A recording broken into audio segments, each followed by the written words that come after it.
जी hand raise कर रहे हैं। श्रीमान ललित कुमार जी, आप अपना थोड़ा बिल्कुल सर, बिल्कुल।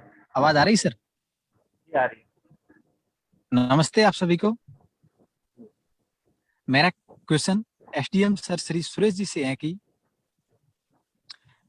जैसा कि सर आपने अपने उद्बोधन में भी जिक्र किया था कि समाज के ऐसे कई व्यक्ति हैं जो सक्षम होने के बाद अपने समाज को भूल जाते हैं और अपने परिवार तक ही सीमित रहते हैं। उसी संदर्भ में मेरा ये निवेदन है कि आज इस वर्चुअल मीटिंग में जितने भी साथी जुड़े हैं वो सक्षम होने के बाद अपने समाज से किस तरह से जुड़े रहे और अपने समाज के जिम्मेदार व्यक्ति किस तरह से बने। श्री सुरेश जी एसडीएम सर।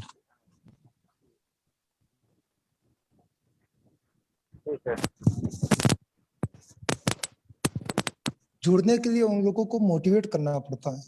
फॉर एग्जाम्पल मैं आपको एक चीज बता दूं, आपको मैं प्रैक्टिकल एग्जाम्पल देता हूं। मैं आपको मेरे मामा जी का लड़का एग्जाम्पल दूंगा, मैं आपको प्रैक्टिकल एग्जाम्पल है। मेरे मामा जी का लड़का एमएनआईटी का पीईटी का एग्जाम दिया, आईआईटी का एग्जाम दिया। एमएनआईटी जयपुर में उसको P&I प्रोडक्शन ऑफ इंजीनियरिंग या केमिकल इंजीनियरिंग मान सकता है उसको, वो उसको अलॉट हुआ। देखिए उसके मन में कभी इंजीनियरिंग करने का विचार ही नहीं था, सिविल सर्विस में जाने का पूरा विचार था। ठीक है सर। तो फर्स्ट ईयर में हिंदी मीडियम से इंग्लिश मीडियम में गया तो ज्यादातर क्या होते हैं, बच्चे फेल होते हैं। पहले साल फेल हुआ, सेकंड साल फिर वापस फेल हुआ और तीसरे साल घर पे आके बैठ गया। बच्चा इंटेलिजेंट नो डाउट, 10वीं में 82, 12वीं में 83 समथिंग 80+ % है उसका। घर पे आके बैठ गया और वापस सिविल सर्विस की तैयारी करने लगा। जब वो उसने बाहर सिविल सर्विस की तैयारी की ना, तो आसपास जो भी है उनके आसपास जो भी, उन्होंने क्या सलाह दी, जिसने क्या सलाह दी, किसी ने कहा कि आप है ना टीचर बन जाओ, थर्ड ग्रेड टीचर बन जाओ, बीएड का एग्जाम दो। किसी ने कहा पटवारी बन जाओ, किसी ने कांस्टेबल बन जाओ। मतलब जिस व्यक्ति ने जो मोटिवेट किया ना, अपने लेवल तक का मोटिवेट किया। किसी ने ये नहीं कहा कि आप ये एग्जाम दो, आप उस लेवल तक चले। मतलब इस एग्जाम्पल के माध्यम से कहना चाहता हूँ कि अपन लोग जो बनते हैं, अपन लोग मोटिवेट नहीं करते। मैं जो भी सुन रहे हैं, अगर दिल पे हाथ रख के कह दे कि मैंने एक व्यक्ति को भी मोटिवेट किया है, तो मैं मान लूंगा कि मैंने जो बात बोली वो गलत बोली है, क्योंकि हम मोटिवेट करते ही नहीं।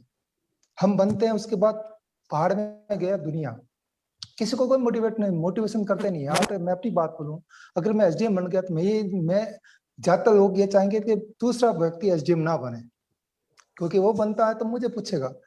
जबकि मेरा ये मानना है सर, अगर कोई व्यक्ति मेरे मोटिवेशन करने से एसडीएम बनता है या आईएएस बनता है या कलेक्टर बनता है या एसपी बनता है, तो वो हमेशा याद रखेगा कि उस व्यक्ति को बनना है, बट सोर्स मैं हुआ हूँ, वो सोर्स हम लोगों को बनना है। और अगर आप मोटिवेशन ही नहीं करेंगे तो डेफिनेटली वो अपन को याद थोड़ी करेगा। और जिस बच्चे को पढ़ना, जिसको एकलव्य बनना, जिसको भी अपनी प्रिपरेशन करनी है, वो कहीं कहीं से अपना सोर्स ढूंढ ही लेगा। तो क्यों ना अपन सोर्स बने। अपन सोर्स बनना नहीं चाहते, अपन किसी को मोटिवेट करते नहीं है। मैं एग्जाम्पल दूं, जो भी अपने पढ़े लिखे व्यक्ति है, जो सक्षम परिवार से है, जो सक्षम हो चुके हैं, वो जब भी गांव की जाजम पे बैठते हैं ना, वो कभी एजुकेशन की बात करते नहीं। ये तो क्लियर है, आप लोग भी जानते हैं, मैं भी जानता हूँ। जाजम में कभी एजुकेशन की बात आती नहीं है, मोटिवेशन की बात आती नहीं है। कभी पूछा है क्या कि भाई पड़ोस में वो अच्छा सक्षम हुआ, वो क्या कर रहा है, कितने प्रतिशत बने हैं, कोई कमी तो नहीं है? अपन पूछते ही नहीं। पूछना ही बड़ी चीज है। अगर पूछते तो उसको लगता कि मेरे ऊपर कुछ तो नजर रख रहे हैं बच्चे, कुछ तो हमारे परिवार के लोग उस पर नजर रख रहे हैं।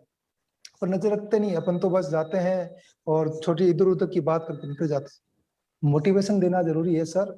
और जो मेरे से जिन्होंने क्वेश्चन किया, मैं एक ही चीज कहना चाहता, मोटिवेशन सबसे बड़ी इंपॉर्टेंट है। अगर आप बनने के बाद एक व्यक्ति को भी मोटिवेट कर, एग्जाम्पल दूं मैं आपका सर, मैंने 2015-16 में क्लास चलाई थी, मेघवालिजम क्लासेस। तो उस क्लास में मैंने, मेरे साथ 3 लोगों की टीम थी और 3 टीमों के लगभग, आप विश्वास नहीं मानिएगा, लगभग 100 से ज्यादा लोग बच्चे हैं जो ऑलरेडी गवर्नमेंट जॉब में पहुंच गए। केवल हमारी एक मोटो था, मिशन था कि कोई बच्चों को एक सही गाइडेंस दिया जाए, सही मोटिवेशन किया जाए। तो मोटिवेशन देना जरूरी है। और मोटिवेशन करेंगे तो सर हर व्यक्ति, अगर पहचान मैं कलेक्टर बनता हूँ और मैं अपने समाज में बीच में जाकर लोगों को, 10 लोगों को भी अगर वचन दिया भाई आप ऐसा करो तो ऐसा बन सकते हो, तो मेरी बात को वो तवज्जो देंगे। अगर मैं बोलूंगा ही नहीं तो वो तवज्जो क्यों देंगे? क्योंकि जिस प्रकार का जो माहौल होगा आसपास का, उसी माहौल की तरफ लोग बनेंगे। अगर आसपास का माहौल खेती का माहौल है तो लोग खेती को तवज्जो दें, आसपास का माहौल मजदूरी का तो लोग मजदूरी करेंगे, आसपास का माहौल अगर पटवारी ग्राम सेवक कांस्टेबल का है तो लोग पटवारी कांस्टेबल की तरफ अट्रैक्ट होंगे। आसपास मैं एग्जाम्पल दूं, बावन वास्ता एक ही जो मीणा परिवार है, बावन वास पूरा हक मानता है आईएएस का, वो क्यों है? वो मोटिवेशन है, देखते हैं कि मेरा भाई बना है, मेरे काका बना, मेरा दूर का रिश्तेदार बना, तो वो मोटिवेशन मिलता है। हमारा आसपास का मोटिवेशन तो है ही नहीं, और अपन जो बनते हैं वो दूर दूर चले जाते हैं, मिलते नहीं, वापस मिलते ही नहीं है, और बाई चांस मिलना भी चाहे तो ऐसे रूडली बिहेव करते हैं। मैंने खुद ने भी महसूस किया है सर, मैंने अपने प्रैक्टिकल लाइफ में भी महसूस किया है कि कुछ लोगों से जब अपनी प्रिपरेशन के दौरान लोगों से मुलाकात करने का प्रयास किया था, तो ऐसा रूडली जवाब जाए, ऐसा लगा कि मैं तो दूध से ग्रस्त आया हूँ।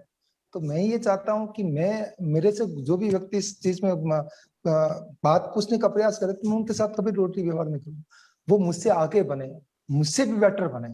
तो मोटिवेशन का सवाल है। आज मेरे साथ, मेरे इस ग्रुप में जो मेरा चैनल है, यूट्यूब चैनल, उसके माध्यम से रोजाना कम से कम 5 से 10 लोगों का मैसेज मेरे पास आता है। मैं डेफिनेट उसको रिप्लाई देता हूँ कि आपको ऐसा करना, ऐसा करना, क्योंकि उनको ही पता है कि मैं उनके साथ जुड़ूंगा तो एक अफसर जुड़ेगा तो कुछ न कुछ तो अच्छा होगा। वो जुड़ना चाहते हैं मेरे से, क्योंकि दो तरफा कन्वर्सेशन हो रहा, रोटी विभेद नहीं होता। जो चीज पूछते हैं उनको आराम से समझाते हैं, आपको ये करना, वो करना है, तो वो आगे बढ़ेंगे। डेफिनेटली आने वाले 2 या 3 साल में आप देखिएगा कि कुछ ऐसे बंदे सक्सेस होंगे जो, जिनसे आप पूछोगे तो पीछे एक छोटा सा नाम लिया जाएगा, सुरेश के। तो मेरा मन में एक इच्छा कि बने, तो उसके पीछे मेरा सोर्स हो, मेरा एक मोटिवेशन हो, वो मेरी इच्छा है सर। तो मेरा जवाब आप समझ चुके होंगे कि जो व्यक्ति जो चीज करना चाहता है उसके पीछे क्या रीजन है सर। बिल्कुल सर, थैंक यू सर, बहुत बहुत धन्यवाद सर।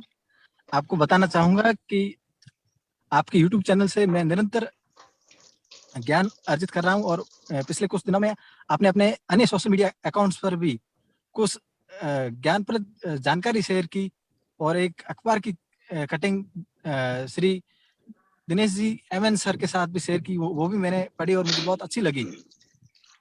इसी के साथ मैं बहुत बहुत धन्यवाद। गोठवाल सर को भी शुक्रिया अदा करना चाहूंगा, और हमारे special thanks for Mukesh ji कडेला साहब को भी का भी बहुत बहुत आभार। मैं एक क्वेश्चन और आ रहा है, मैं श्री